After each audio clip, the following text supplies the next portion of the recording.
बच्चों आप किसी भी क्लास में पढ़ते हो, लेकिन अगर आपको ये सारे मेथड्स और ये कॉन्सेप्ट अगर आपको अच्छे से नहीं पता है तो आप कितनी भी बड़ी क्लास में पढ़ते हो आप इन चीज़ों को अच्छे से नहीं कर पाइएगा। इसलिए मैंने ये जो सारे मेथड्स बताए हैं वो सारे मेथड्स आपको जो है ये मान के एक अच्छे लर्नर की तरीके से सीखना है। अब आप ये मत सोचिएगा कि मैं 6th क्लास में पढ़ता हूँ, 7th क्लास में पढ़ता हूँ, 8th क्लास में पढ़ता हूँ तो मैं इन चीज़ों को नहीं सीखूंगा। ऐसी गलती आप बिल्कुल मत करिए, नहीं तो आगे चल के बड़ी क्लासेस में आपको और ज़्यादा दिक्कत होने वाली है। हमारी अगली कैटेगरी है जिसमें हम 3 अंक का 2 अंक से भाग देना सीखेंगे।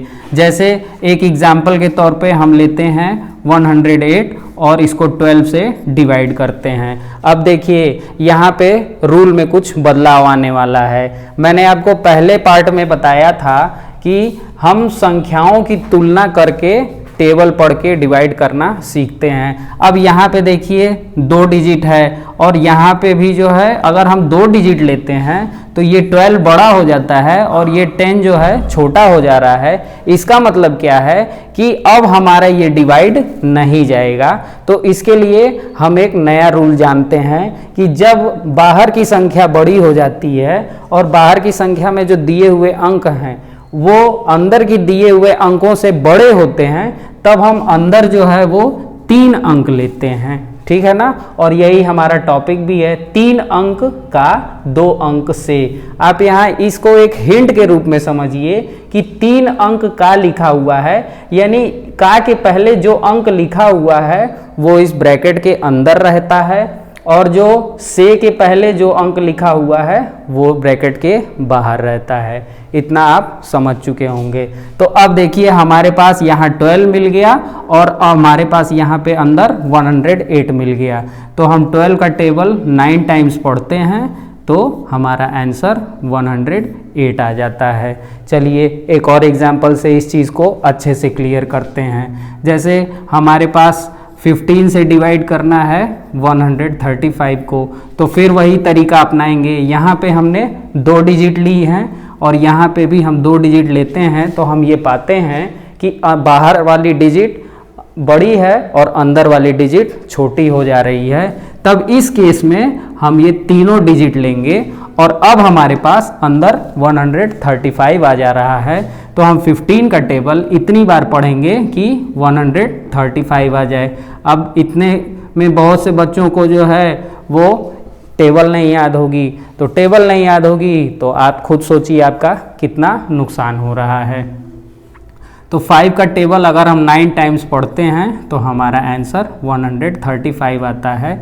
अभी देखिए मैं इन चीज़ों को आपको धीरे धीरे बता रहा हूँ, धीरे धीरे पहले आप प्रैक्टिस करिए और फिर इसके बाद से जब मैं इसका अगला वीडियो लाऊंगा तो उसमें हम रैपिड फायर तरीके से, यानी एकदम प्रैक्टिस जब मजबूत हो जाएगी तो फिर उसके आंसर्स हम चुटकियों में निकालेंगे। ज़्यादा से ज़्यादा 2 से 3 सेकंड में हम आंसर निकाल लेंगे। अभी इन मेथड्स को आप अच्छे से सीखिए। एक और हमने जो है एग्जाम्पल लिया, यहाँ पे मान लीजिए 119 है और हमको 17 से डिवाइड करना है, तो फिर 17 का टेबल हम 7 टाइम्स पढ़ते हैं तो हमारा आंसर 119 आ जाता है। तो देखिए क्लास 3rd तक आपको ये सारे तरीके अच्छे से आने चाहिए, तभी आप मैथ्स में अच्छी स्पीड पकड़ेंगे और आप मैथ्स के डिवाइड के क्वेश्चंस को कम टाइम में करेंगे।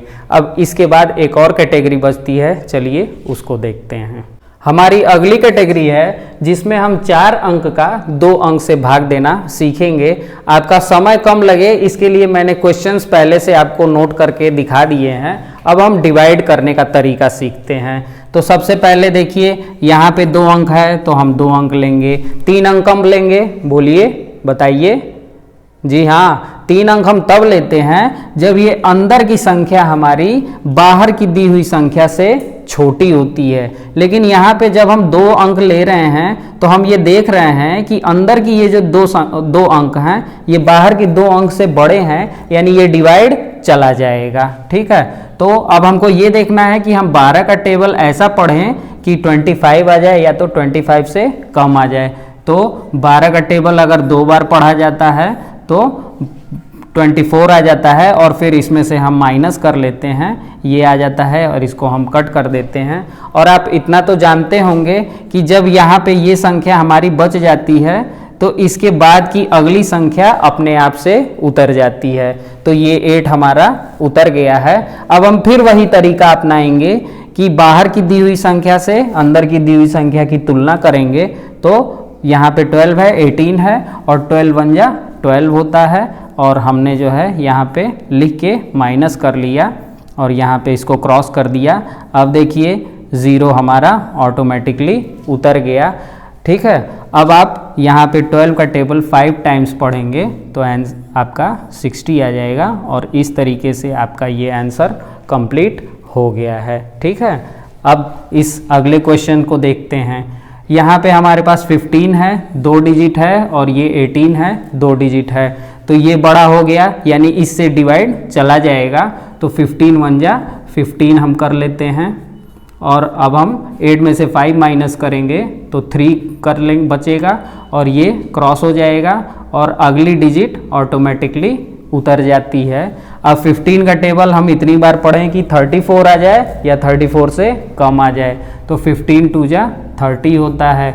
ज़्यादा नहीं लाना है आपको, बस ध्यान इस बात का रखना है कि आपको टेबल ऐसा पढ़ना है कि जो दिया हुआ नंबर है उससे या तो उसके बराबर आ जाए और नहीं तो उससे कम आ जाए। ठीक है, अब यहाँ से इसको हम फिर माइनस कर लेते हैं, ये कट लग गया हमारा और फिर जो है यहाँ पे हम 5 उतार लेते हैं। यहाँ 15 मिल गया, यहाँ 45 हो गया। तो 3 टाइम्स हम टेबल पढ़ते हैं तो हमारा आंसर इस तरीके से 0 आ गया। अब यहाँ एक चीज़ अगर आपसे ये पूछा जाए कि इस दिए हुए क्वेश्चन में डिवाइज़र क्या है, डिवाइडेंड क्या है, कोशेंट क्या है, रिमाइंडर क्या है, तो आप मुझे इसका जवाब कमेंट बॉक्स में दीजिएगा और ज़रूर दीजिएगा। आप लोगों के लिए मैं इतनी मेहनत कर रहा हूँ तो मेरी मेहनत को सही तरीके से आप रिस्पॉन्स करिएगा। एक और क्वेश्चन को देखते हैं। यहाँ पे 19 है, यहाँ पे 2 डिजिट, यहाँ पे भी 2 डिजिट लेते हैं। ठीक है, तो हमें पता है कि 19 3 जा 57 होता है, हम 57 कर लेते हैं। अब देखिए 1 में से 7 नहीं जाएगा तो इससे ये कैरी लेगा तो यहाँ पे 11 हो गया, 11 में से 7 गया तो 4 बचा और यहाँ पे ये कैरी दे चुका था तो यहाँ पे 5 बचा और 5 में से 5 गया 0 उतर गया।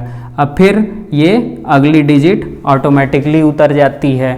ठीक है, फिर हम 19 का टेबल पढ़ते हैं कि या तो 47 आ जाए और नहीं तो 47 से कम आ जाए। तो 19 2 जा 38 होता है और फिर हम इसमें से माइनस करेंगे। फिर देखिए वही समस्या आ रही है, 7 बड़ा हो गया, 7 छोटा हो गया, 8 बड़ा हो गया तो ये इससे कैरी ले लेगा एक, तो ये 17 हो गया और 17 में से 8 गया तो 9 बचा और ये यहाँ पे इसने कैरी दे दिया था तो ये 3 बचा और 3 में से 3 गया तो 0 बच गया। अब हम जो है इस 5 को यहाँ उतार लेंगे और 19 का टेबल पढ़ेंगे कि 95 आ जाए तो 19 5 जा 95 होता है।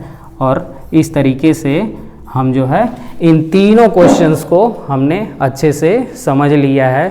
बस आप लोग इस चीज़ का ध्यान रखिए कि इन क्वेश्चंस को आप अच्छे तरीके से सिस्टमेटिक तरीके से सीखिएगा तभी आप स्पीड पकड़ पाइएगा। आप लोग करते क्या हैं, आप लोग ये सोचते हैं कि बस हमारे पास कोई अलादीन का चिराग आ जाए और हम रगड़ दें और उसमें से कोई जिन्न निकल जाए जो सारे इन क्वेश्चंस को सॉल्व कर दे।